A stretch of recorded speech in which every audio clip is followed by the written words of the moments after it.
വർഷം 1700കളുടെ രണ്ടാം പകുതിയിൽ അരീക്കര നാവണത്തിത്തറയിൽ നിന്നും ഒരു യുവാവും ഭാര്യയും കൊഴുവല്ലൂർ ദേശത്ത് വന്ന് വീട് വെച്ചു താമസം തുടങ്ങി. അതാണ് തൈവളയിൽ കുടുംബത്തിൻ്റെ ആരംഭം. കിഴക്ക് കളരിത്തറയുടെ ചരിവ് മുതൽ പടിഞ്ഞാറ് പൊയ്ക തോട് വരെ അഥവാ മാമ്പാല വരെയും വടക്ക് താഴാഭാഗം മുതൽ തെക്ക് വിഴാലിൽ വരെയും വിശാലമായി കിടന്ന 16 ഏക്കറിൽ അധികം വരുന്ന കരഭൂമിയും 40 പറ നിലവും അവർ വെട്ടിക്കിളച്ച് ഒരുക്കി കൃഷിഭൂമിയാക്കി മാറ്റി. കാടും കല്ലും നിറഞ്ഞ സ്ഥലത്ത് അവർ ധാരാളം ഫലവൃക്ഷങ്ങൾ വെച്ചുപിടിപ്പിച്ചു. കൂടാതെ സമീപ പ്രദേശങ്ങളിലെ സ്ഥലങ്ങളും പാട്ടത്തിനെടുത്ത് കൃഷി ചെയ്തിരുന്നു. നാവണത്തിത്തറയിൽ നിന്നും കൊഴുവല്ലൂർ വന്ന യുവാവിനും ഭാര്യയ്ക്കും 4 മക്കൾ ജനിച്ചു. ഏറ്റവും മൂത്ത മകൻ ഇസാക്ക് തൈവളയിൽ തന്നെ മാതാപിതാക്കളോടൊത്ത് ചേർന്ന് താമസിച്ചു. ബാക്കി 3 പേരും അല്പം അകലെ മാറി താമസം ഉറപ്പിച്ചു. രണ്ടാമൻ ഇന്ന് കൊച്ചുമോടിയിൽ താമസിക്കുന്ന സജിയുടെ പിതാവ് ജോർജിൻ്റെയും യോഹന്നാൻ്റെയും ബെന്യാമിൻ, മറിയ, ഏലി, കൊച്ചുകുട്ടി എന്നിവരുടെ അപ്പൻ്റെ അപ്പനാണ്. മൂന്നാമൻ ഇട്ടിക്ക് 4 പെൺമക്കളായിരുന്നു. അവരിൽ മൂത്ത മകളാണ് ഇന്ന് കൊച്ചുമോടിയിൽ താമസിക്കുന്ന രാജുവിൻ്റെ പിതാവ് കുഞ്ഞൂഞ്ഞിൻ്റെ അപ്പൻ്റെ അമ്മ. രണ്ടാമത്തെ മകൾ ജോസഫ്, യോഹന്നാൻ, അന്ന, ശോശ എന്നിവരുടെ അമ്മ. മൂന്നാമത്തെ മകൾ അണിമാല മറിയ, പണ്ടാരപ്പാലത്തടത്തിലെ ചാക്കോ, കൊച്ചുകുഞ്ഞ്, അന്ന, കൊച്ചുകുട്ടി, പൊടിയൻ എന്നിവരുടെ അമ്മ. നാലാമത്തെ മകളെ മെഴുവേലിയിൽ വിവാഹം ചെയ്തു. മക്കളില്ലാതെ മരിച്ചു. നാലാമൻ ഒമാലിൻ്റെ പിൻതലമുറക്കാരാണ് കൊച്ചുമോടിയിൽ മത്തായി, സ്കറിയ, ചെറിയാൻ എന്നിവർ.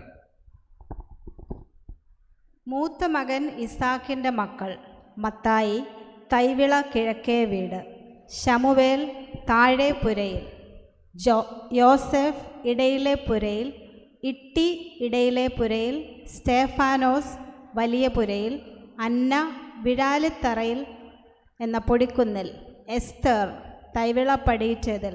നാലാമൻ ഇട്ടി വിവാഹിതനല്ലായിരുന്നു. ഇവരുടെ പിന്മുറക്കാരാണ് ഇന്നു കാണുന്ന നമ്മൾ. 1800കളുടെ മധ്യത്തിലാണ് കൊഴുവല്ലൂരും സമീപ പ്രദേശങ്ങളിലും ക്രിസ്തുമതം പ്രചാരത്തിൽ വരുന്നത്. 1856 അന്ന് ഇവിടെ പ്രബലരായിരുന്ന തൈവള്ളയിൽ കുടുംബത്തിലെ അംഗങ്ങൾ മുൻകൈയെടുത്ത് CMS പള്ളിയും പള്ളിക്കൂടവും കൊഴുവല്ലൂരിൽ ആരംഭിക്കുന്നത്.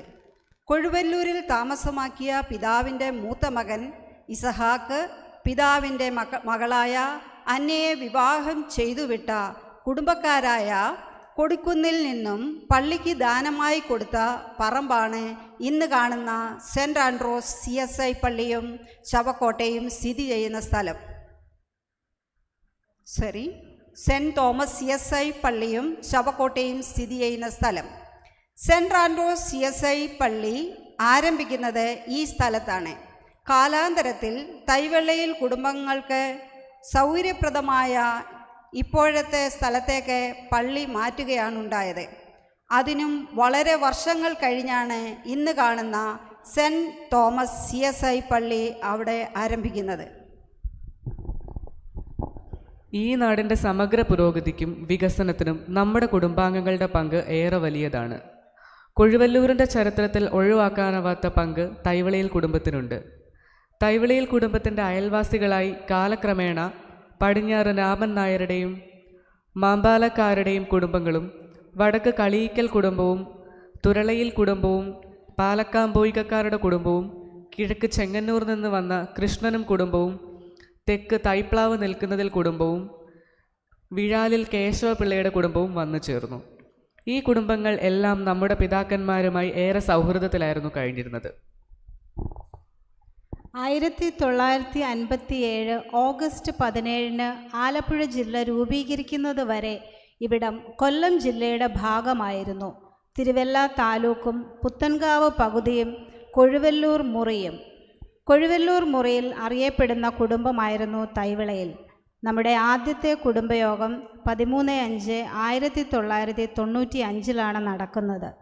ആ യോഗത്തിൻ്റെ നടത്തിപ്പിന് മുൻകൈ എടുത്തതും ആവശ്യമായ സാമ്പത്തികം മുടക്കിയതും തൈവളമോടിയിൽ MI ജോൺ അപ്പച്ചൻ്റെ മകൻ ശ്രീ MK രാജു അവറുകളാണ്.